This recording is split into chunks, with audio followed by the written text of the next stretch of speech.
Dandadan is one of the most visually striking and entertaining shonen manga currently running. Its art is exceptional, its paneling conveys motion and chaos better than almost any of its contemporaries, and its tonal whiplash between horror, comedy, and action is part of its charm. Even now, it's difficult to call Dandadan a bad series. The problem is not that it fails outright, but that it has slowly drifted away from what once made it compelling on a deeper narrative level.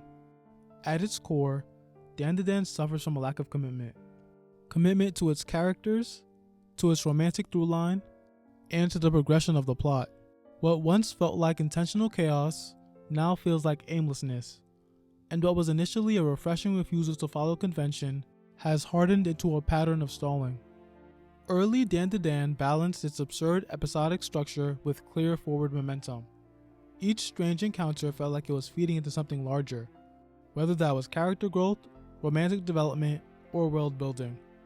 Over time, however, that structure has increasingly resembled a villain of the week format. New threats appear, fights ensue, visually impressive set pieces unfold, and then the story moves on without meaningful consequence. While this approach can work in short bursts, it becomes draining when the overarching narrative becomes stagnant. This is especially apparent in the handling of its antagonists. Count Saint Germain has been positioned as a central villain for over 100 chapters, yet has done little to justify his narrative presence. Other potentially rich concepts, the Sorcerers Association, alien societies, subterraneans, and larger cosmic stakes, are introduced with intrigue only to be shelved almost immediately. The manga seems more interested in introducing ideas than in exploring them, which creates a sense of constant motion without actual progress. Compounding this issue is Dandadan's increasingly bloated cast. While a large ensemble can enhance a story, here many characters exist solely for brief gags or short-term utility. They are introduced, given a defining quirk or joke, and then linger on the periphery without actual development. As a result, the narrative focus becomes diluted, and the core cast, particularly the protagonists, receive less sustained attention. Instead of enriching the story, the expanding roster contributes a sense of stagnation. Nowhere is this stagnation more damaging than in the treatment of Momo Ayase.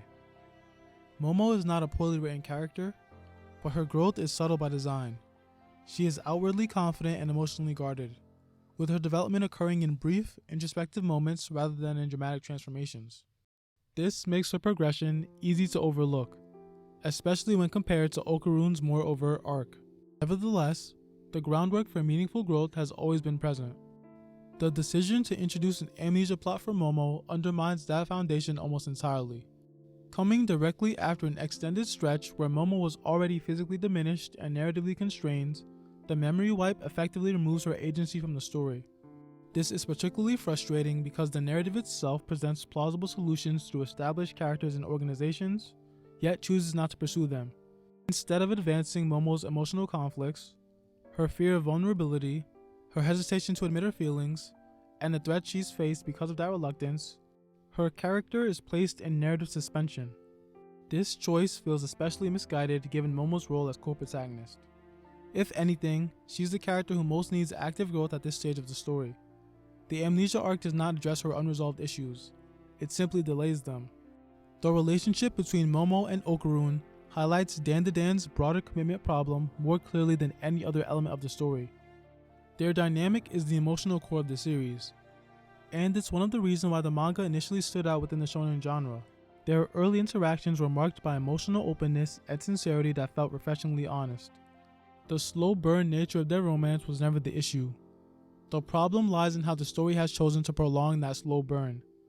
Since the diorama arc, the obstacles placed between them have felt increasingly artificial.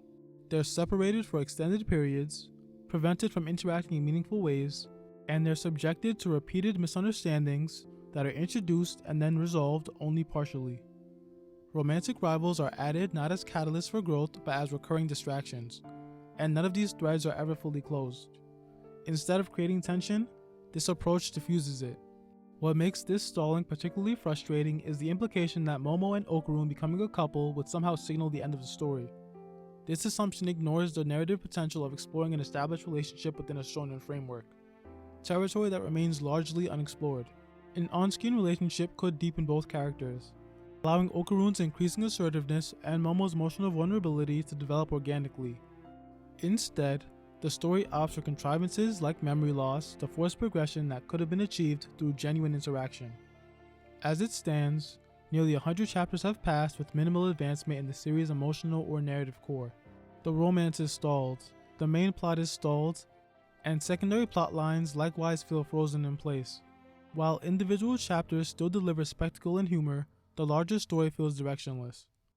Dandadan's decline has not been sudden, but gradual. Since the Ombudsman's arc, the series has relied on isolated high points, like Zuma's backstory or Okarun's confession, to sustain interest. But these moments have become increasingly rare. The art and action remain impeccable, but they now function as a distraction from a narrative that refuses to move forward. Ultimately, Dandadan suffers from having both too much and too little at the same time. Too many characters, too many ideas, and too many unresolved threads, paired with too little commitment to any of them. What once felt like an exhilarating unpredictability now feels like repetition. Without meaningful progression or closure, the story risks becoming a sequence of disconnected events rather than a cohesive journey. Dandadan is still capable of greatness, but only if it chooses to commit to its characters, to its romance, and to the promises it made at the beginning of the story. Without that commitment, the series risks continuing its slow drift from something deeply engaging to something merely curious.